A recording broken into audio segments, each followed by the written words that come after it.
ఊబకాయాన్ని పసిగట్టే జన్యు పరీక్ష. ఇప్పుడు ఊబకాయాన్ని పరీక్షించే జన్యు పరీక్ష వచ్చిందన్నమాట. ఊబకాయాన్ని పసిగట్టే జన్యు పరీక్ష. దీని గురించి చూద్దాం. పెద్ద స్థూలకాయం బారిన పడే ప్రమాదం ఉన్నది లేనిది చిన్నప్పుడే చెప్పే పాలిజెనిక్ రిస్క్ స్కోర్ అనే జన్యు పరీక్షని తెస్తామన్నమాట. జీవనశైలి మార్పులతో ఈ ముప్పును తప్పించుకునే వీలు ఉందన్నమాట. మన బాధ్య జన్యులపై ఈ పరిశోధన జరిగాయన్నమాట. పెద్ద ఊబకాయం వచ్చే ముప్పు ఉన్నది లేని గుర్తించే పాలిజెనిక్ రిస్క్ స్కోర్ అనే జన్యు పరీక్షను అభివృద్ధి చేసే క్రమంలోనే మన Hyderabad centre for molecular biology పరిశోధకులు కృషి చేస్తున్నారు. జన్యుపరంగా ఒక వ్యక్తి ఊబకాయం బారిన ప్రమాదం ఉంటే చిన్న వయసులోనే ఆ ముప్పును ఈ రక్త పరీక్ష ద్వారా గుర్తించి వారు ఆ సమస్యను తప్పించుకునే విధంగా జీవనశైలి మార్పులతో కొన్ని వ్యూహాలు రూపొందించవచ్చని పరిశోధకులు చెబుతున్నమాట.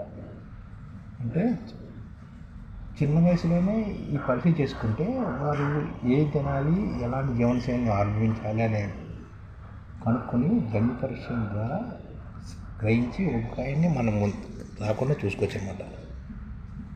2030 నాటికి ప్రపంచంలో సగానికి పైగా వ్యక్తులు అధిక బరువు సమస్యతో బాధపడుతున్నారు.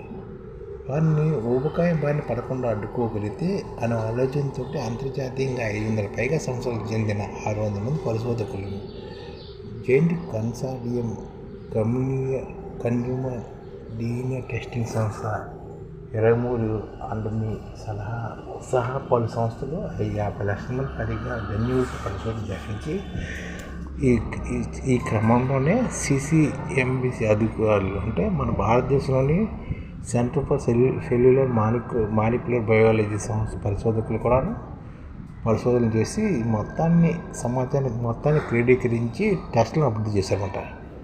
గతంలో ఉన్న పరీక్షలన్నింటికంటే ఈ ప్రభావవంతమైన పరీక్షని ఈ సంస్థ చెప్తున్నారు అన్నమాట. యూరోపియన్ దేశాలతో పోలిస్తే భారతీయులు భిన్నం అన్నమాట.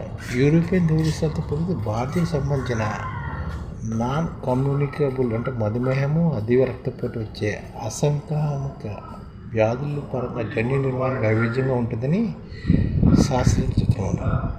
మన దేశంతో పాటు దక్షిణాది దేశాల్లో ఊబకాయం అతి పెద్ద సమస్యగా ఉందని చెప్తున్నారు. యూరోపియన్ దేశాలకు చెందిన వారితో పోలిస్తే మన దేశంలో ఊబకాయం వైవిధ్యంగా ఉంటుందని, భారతీయులు అది ఎక్కువగా పట్టకథనంగా ఉంటుందని వివరించారు. దక్షిణాసియా ప్రజల్లోనే ఎక్కువగా ఉంటుందన్నమాట. ఒక వ్యక్తి జన్యువు ఆధారంగా ఊబకాయ ప్రమాదాన్ని అంచనా వేసి పోషకాహారం తీసుకోవడం, కసరత్తు చేయడం, తగినంత నిద్రపోవడం వంటి జీవనశైలి మార్పులు చేసుకోవడం ద్వారా ఆ ముప్పును అడ్డుకోవచ్చని పరిశోధనలు చెప్తున్నమాట.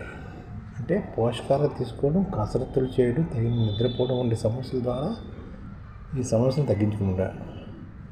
అలా ఇప్పుడు కొంతమంది వ్యాయామం మానేసి ఇష్టం వచ్చినట్టు తింటూ కంటిన్యూ నిద్రపోకపోతే వేగంగా బరువు పెరిగవచ్చు అన్నమాట. అందుకనే జన్యుపరంగా ఎలాంటి ప్రాబ్లమ్స్ ఉన్నాయో పరిశీలించి వ్యాయామం చేయడం, సరిగ్గా నిద్రపోవడం, తినడం మితంగా తినడం ఇలాంటి దానితో మధుమేహాన్ని ఊబకాయాన్ని తగ్గించుకోవచ్చు అన్నమాట. ఈ ఛానల్ ముఖ్య ఉద్దేశం ఏంటంటే మన తెలుగు రాష్ట్రాల్లో 1 కోటి మందికి సంఘటిత రంగాల్లో ఏ విధంగా ఉద్యోగాలు ఇవ్వవచ్చు, కనీస నెల జీతం 30,000 వరకు ఏ విధంగా ఇవ్వవచ్చు, ఏ విధంగా చేస్తే ఉద్యోగాలు సృష్టించబడతాయో వివరిస్తూ ఈ ఛానల్లో వీడియోలు వస్తాయి. అలాంటి వీడియోలు మీకు కావాలంటే మన ఐడిఎఫ్ భాస్కర్ ఛానల్ని సబ్స్క్రైబ్ చేసుకోండి. ఐడిఎఫ్ అంటే ఇండియన్ డెవలప్మెంట్ ఫోర్స్. ఈ వీడియోలు చూసిన తర్వాత మీకు నచ్చితే లైక్ చేయండి, మీ ఫ్యామిలీ మెంబర్స్కి షేర్ చేయండి, మరియు మీ ఫ్రెండ్స్కి షేర్ చేయండి. Thank you. నమస్కారం.